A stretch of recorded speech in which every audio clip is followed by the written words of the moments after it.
Come with M4MM to MJBizCon 2023, where we started our journey at MJBizCon's Association Day. Associations Day is an event that brings together nonprofits and associations that are driving the industry forward and making the change that is necessary for it to have a sustainable and equitable future.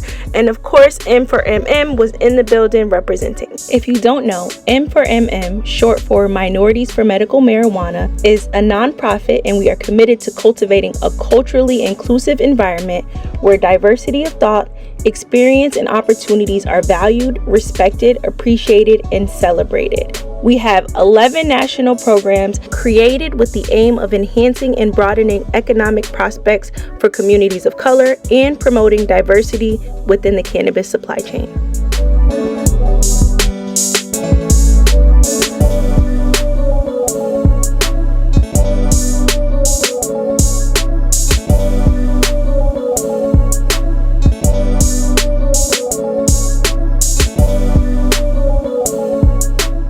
At M4MM, not only do we do the work, but we unite as a family to get it done in every aspect. After Associations Day, we return to our Airbnb to assemble the goodie bags for our DI.C.E, which is our diversity in cannabis mixer. And our night wouldn't be complete without a delicious meal from Coach Smoke, Michael Harris. Big shout out to Raw for the lighters, all the dope Raw swag.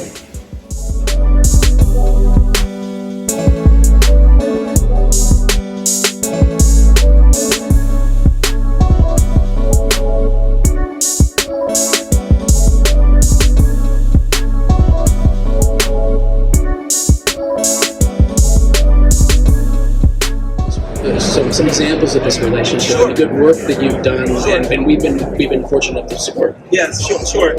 So for those that do not know, we have 27 state chapters around the country, right? So we have state directors in Louisiana, in Georgia, California, New Jersey. So literally each of these communities have their own specific needs and things they want to focus on. And we run about 10 programs nationwide, and two of the programs that Hawthorne specifically has supported is our Project Clean Slate, which is this one. We have our program director, Lakeisha Kamis, with us here today. And that program is all about expunging records and making sure that we clear folks that are in need of getting their records cleared, but it's also wraparound services.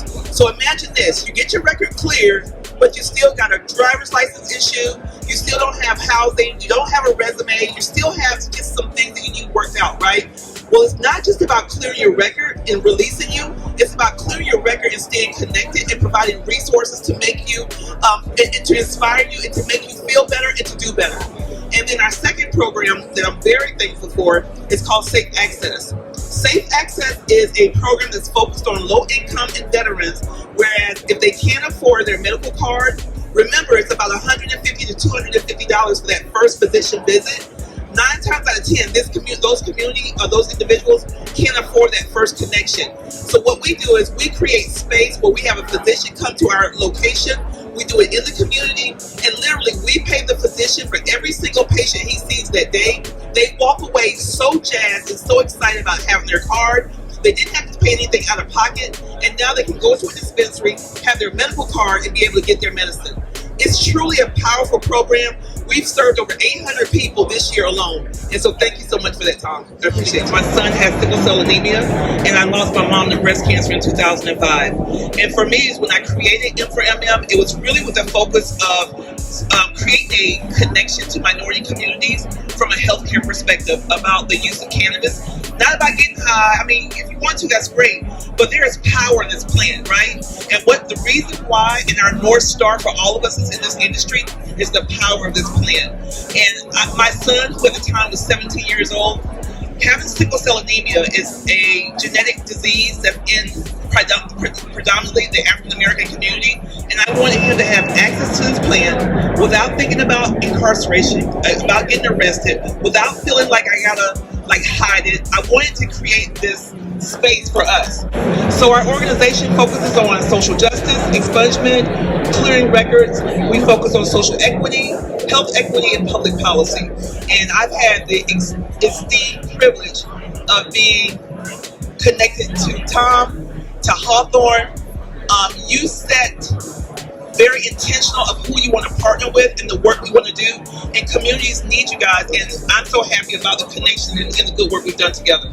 Yeah, from the jump, my involvement with the Social Justice Fund has always been key, and we've talked about this, is to identify the folks that are doing the good work, that match up with the mission of the Social Justice Fund, provide you the resources, because you're a dynamic professional. We know that you run an organization very well, and go execute and get out of the way, right? Because many people in our perspective and our positions aren't really the ones most qualified to be making recommendations and policy changes, but more so supporting those, particularly when it comes to social equity type communities, opportunity, justice impacted individuals. So your leadership is critical, and it's critical to our understanding and how we interact with those communities, and how we better support them as well. So let's just stay connected, guys. Well, listen, your story about what the gentleman provided you from a mentoring standpoint, I mean, I see that in the work that you do.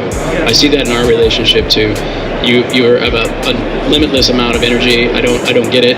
I love it, but I don't get it. I'm looking to retire in the next yeah, well, that's why you're trying to ramp it up as fast as possible. Get this stuff done, right? You guys have to understand, I'll be 54 next Thursday, December 7th. So yeah, happy birthday! Happy birthday! And no, I have spent over 35 years in corporate America and doing all the things I've been doing.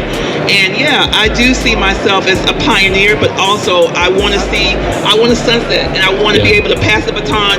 Tomorrow, my son, who's a second-year pharmacy student at FAMU in Florida, is going to be here, and I want him to be able to get ready to pass on the legacy I've created, pass it on to him, this strong 25-year-old who's going to be a pharmacist, who is also he's a medical patient. He has his own business.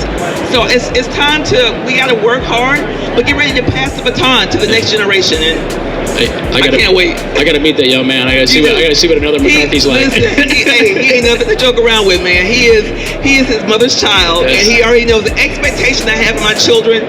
I'm not doing this in vain. I'm doing this to create a legacy, and then I'm holding my children responsible to make sure they in turn are having an impact on other people as well. And if we do that, we are able to then pass on this beautiful plant and the legacy of this plant for years to come after we're all gone, right? Yeah, absolutely. Well, thank you for the comments from the Hawthorne perspective. I do want to say that's from leadership on down. We're very big. We appreciate it so much. My organizational leadership is, we say what we're going to do, we follow through, right? And I'm a much better person and an advocate now because of my relationship with you. Thank you. So you pass that on to me, right? So I very much appreciate that. And this guy shows up. I was in Colorado last year. We did a social equity kind of sounding board meeting where we just had those folks in the room to talk about what the issues and concerns. And Tom Roth was right there in the room all day long, listening and helping us to maybe dissect what the issues are, or giving some feedback, or just taking it all in. And so that's it was just giving up your time, right? Sometimes your time is just as much as money or anything else. So thank you, Tom. Yeah, no, I mean, yeah, it was a great opportunity, and you're in my hometown too, so and it was your birthday. Yeah, I remember that. It was your birthday. Yeah, it was last year, right? Yeah. So, at any rate, Roz, again, you're one of my favorite humans. Thank you so much for your time. Thank you so much for your organization. Thank and the you. partnership with Hawthorne. Shout out to M4MM, all the M4MM people in the house today. Shout out to my team. Woo! I love you guys. I love you from the bottom of my spirit and my soul to the top of my head, because you don't have to do this. They don't get paid for any of this stuff. They just do the work because it's there, and that we have to make sure it gets done. So thank you so much, M4MM. I told you guys you feel better. I do. Hey, listen. I'll see you guys tonight. Thank you. Thanks, guys so everybody. All right, everyone, we're live. We're at the Cosmopolitan. We're heading into the BCB Speed Dating Business Mixer. We got our fearless founder here, Roz. We got Stanley, Amani, Armani.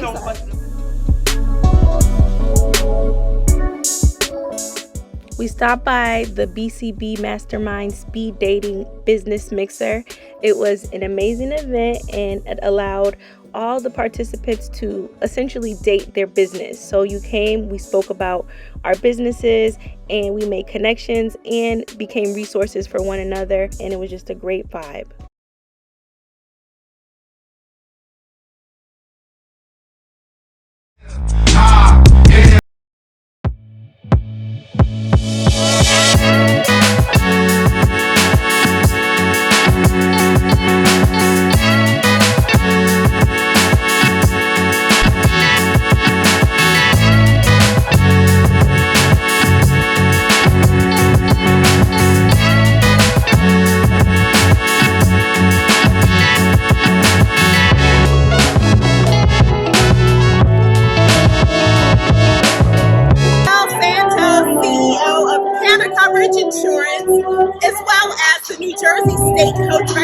minorities for medical marijuana. We're so excited to be here at MJBiz 2023 out here in Las Vegas, representing all of these fabulous social brands. And tonight is just going to be so exciting. We have Martin Luther King III. We're going to honor him for the work and advocacy that he's doing in the cannabis industry for civil rights and social justice. So stay tuned. It's going to be a great night.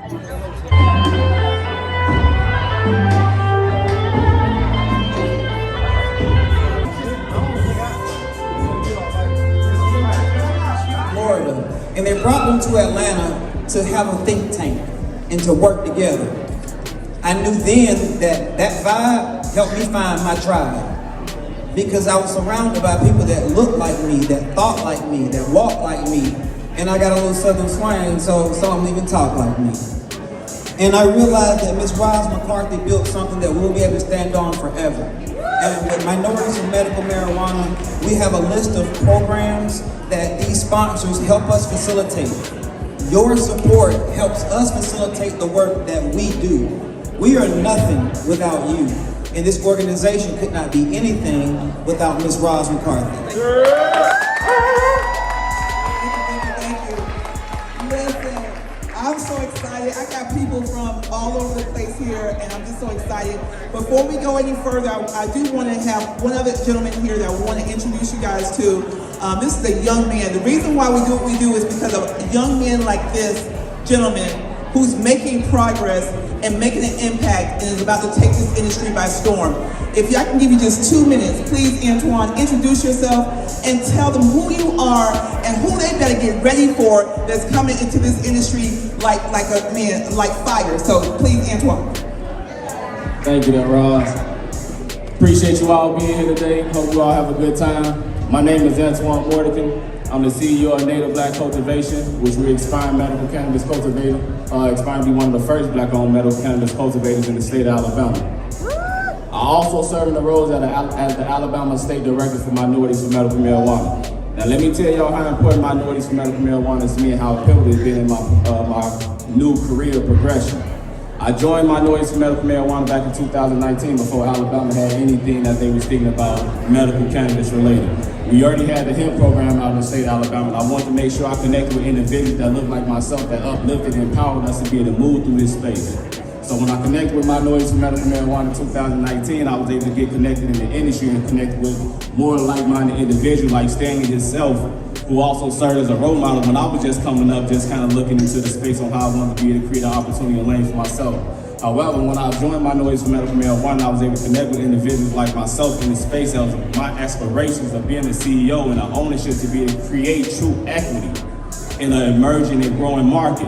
I knew the steps that I needed to take to be able to make sure that that happens with the leadership of Minorities for Medical Marijuana and the amazing work that Roz has been doing. So as I say this, I ain't got too much to say because I want y'all to have a good time. But be on the lookout of this Friday. The Alabama Medical Cannabis Commission will be announcing who will be awarded a license. We've been at this fight since 2019 in the state of Alabama to make sure that we get medical cannabis. So it's a lot of work that's been put in to get to this point, but they still keep trying to block your boy out. But it's a lot of work that continue to do, and people like to find stuff that support us and uplift everybody as we continue to move through. It's so much that we can do, and I gotta give a major appreciation and shout and thanks to Roz McCarthy for all of those work. Last but not least, this gentleman right here has been around with us. He serves as our Georgia State Director. We call him Coach, Michael Coach Harris. Michael Coach Harris, Coach is going to tell you why this is important as we bring up our special honoree tonight, as we introduce to some, be able to just share with others our special honoree and why this industry is so important and how we must be able to protect our workers and be able to make sure that everyone has fair access to being able to have opportunities in this industry. But before I bring Mr. King to the stage, I want to make sure we have Coach. Bring it home, Coach. How y'all doing? Good. No. I mean, how y'all doing? Good. Hey, we've been networking for the last 10, 12 years at something positive. You guys always know us as Unite. Unite, unite. We cannot do this or make it positive in this industry if we don't come together. If we don't understand our power, we don't understand how to lobby or network, we're not going to get the things done. You have an organization here that has been doing the work. We all been doing the work. I see so many people in this room that we've been balling, trying to move forward with this whole movement. We here. We still standing. This is a marathon, like Nipsey said. So we have to come together, make sure that we keep just talking to each other, building what we call social currency. Break bread with the next man. Know who you're sitting next to. Wind up this building that relationship. And again, if you can, come and become a member of an organization that's uniting everybody and got one cause. If nothing else, man, we know Rob's been doing the work. If nothing else, we know she's been doing the work.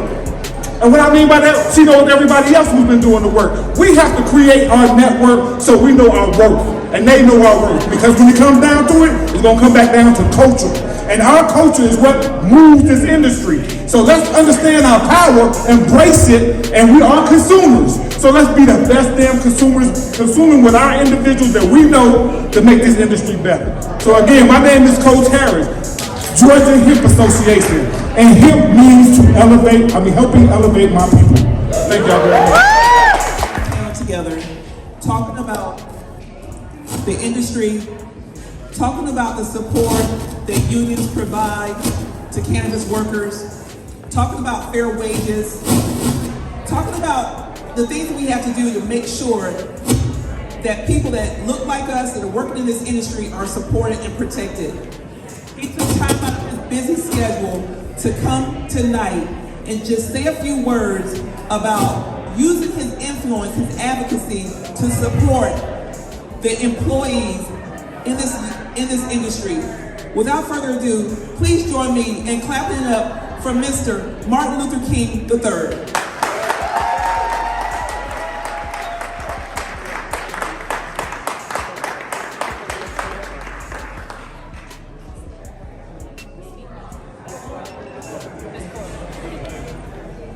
Good evening. I would have gone up there, but I have bad knees. I don't have no good steps. But anyway, hopefully you can see me. I know you can hear me. Let me just say to the leadership of this movement, and that's a number of people, including each of you.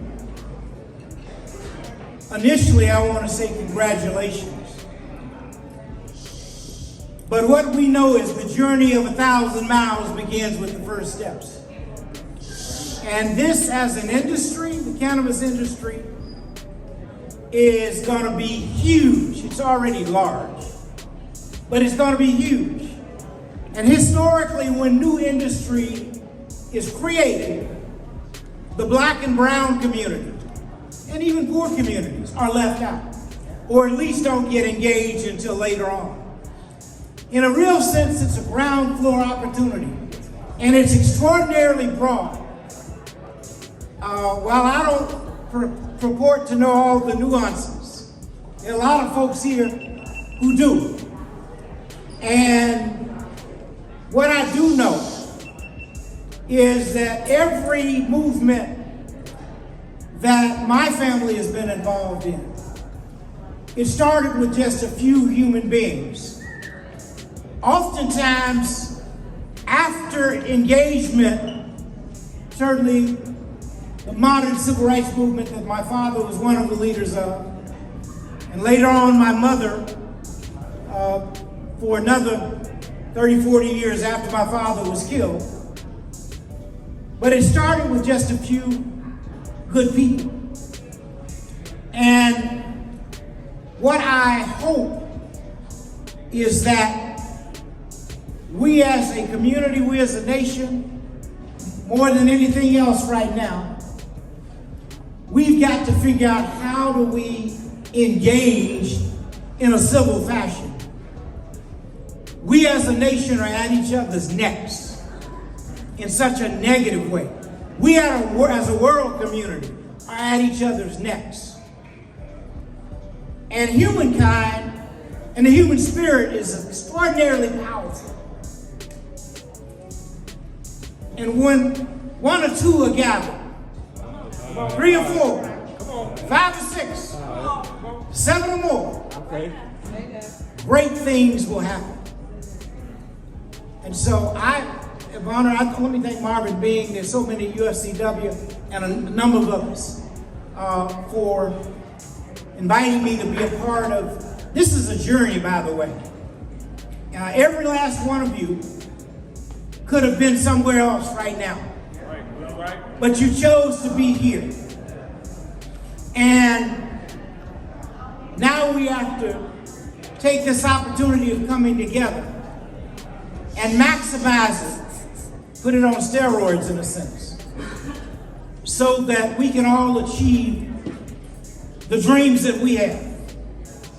You know, my father, of course, is known for being one of the greatest proponents of nonviolence and love, but also delivering one of the greatest speeches on our planet in our time, entitled "I Have a Dream." This is the 60th year of when the March on Washington took place on August 28th of 1963.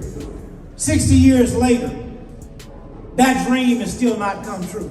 Come on, baby. I don't want to say it's a nightmare, as some might think, but it's certainly still very challenging. Now, when you think about it, if we're able to create successful businesses and entrepreneurs, that is one of the steps that helps build the beloved community that Martin Luther King Jr. and Coretta Scott King were talking about. My dad talked about eradicating what he defined as triple evils of poverty, racism, and violence. And we believe that peace, justice, through peace, justice, and equity, you create that beloved community. So, as I get ready to finish, because I can talk a lot longer, but my granddaddy used to teach us, my grandfather, Martin Luther King Sr., father of Martin Luther King Jr., used to say, I don't want to run the risk of talking more and more and beginning to say less and less. So I'm gonna depart. Plus, I have a 5 o'clock departure to the airport in the morning. Get back to Atlanta. Come on, baby. ATL. So I want to encourage you to build your plan your work, and work your plan. And as we do that, we will create a remarkable industry, be a part of a remarkable industry that is helping you help others, helping people with illnesses. Yes. And if nothing else, it certainly causes you to chill. A lot of people need to chill. So thank you for being able to be here this evening. May God continue to bless each and every one of you. And we're going to be here with you, and we're going to be here with workers, because the owners may do well and should do well. But for everyone to do well, the workers have to be treated fairly also. Absolutely. Yes, sir. Yes, sir. God bless you. You guys clapping up. My friend, I love you. Thank you so much. I have a little something for you. We will ship this home to you, but we want to make sure we acknowledge you. And it says, honoring the legacy and continued work of Martin Luther King III, his fight for equity, justice, and representation for all. We want you to know that you can put your influence, your time, your energy towards so many different causes. The fact that you speak up for this industry and for people that look like me, we appreciate you so much. And your intentions matter, and we thank you from the bottom of our hearts. Thank you for being here, and thank you for loving on us.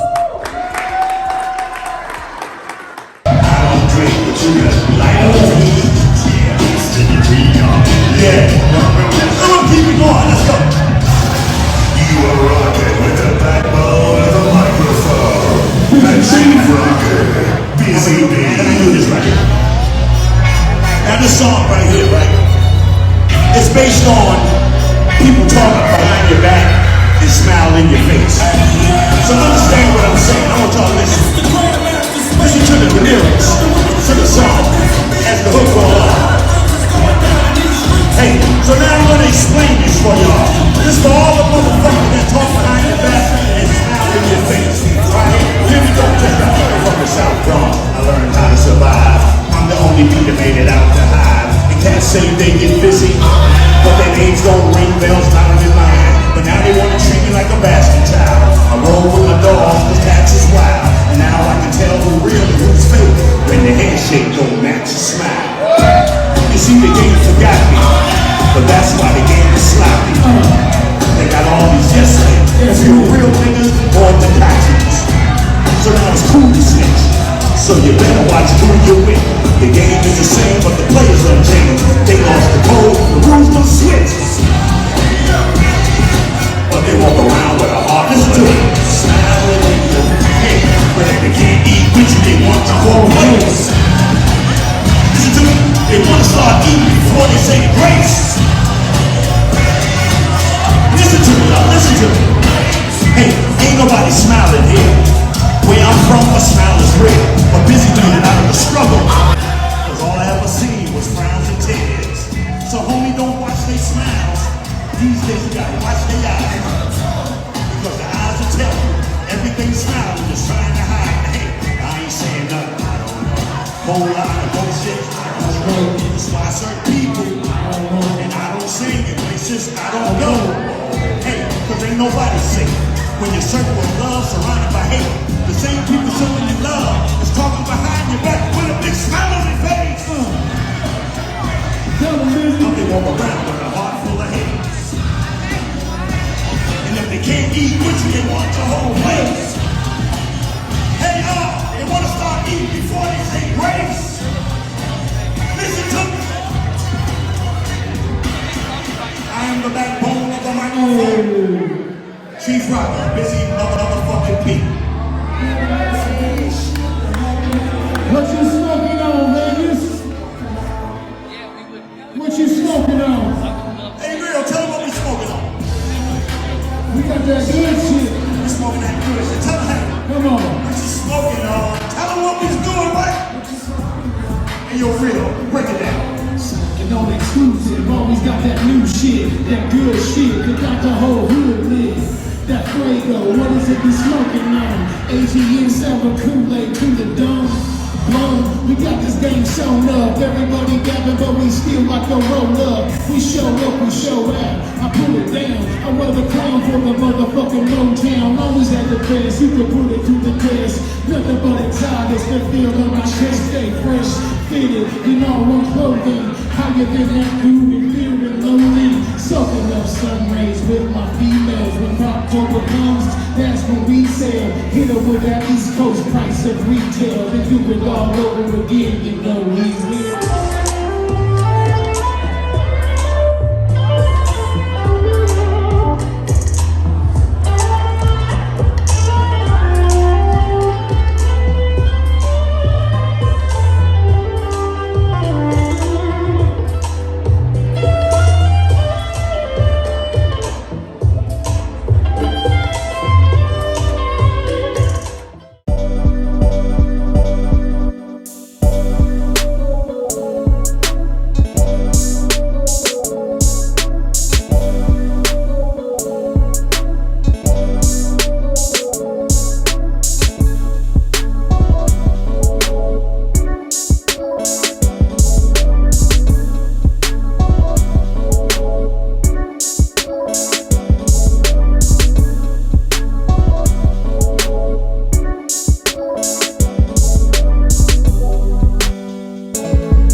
coming out and providing us with some great words. And he said it. He could have been anywhere in the world, but he was in here with us. So, DI.C.E.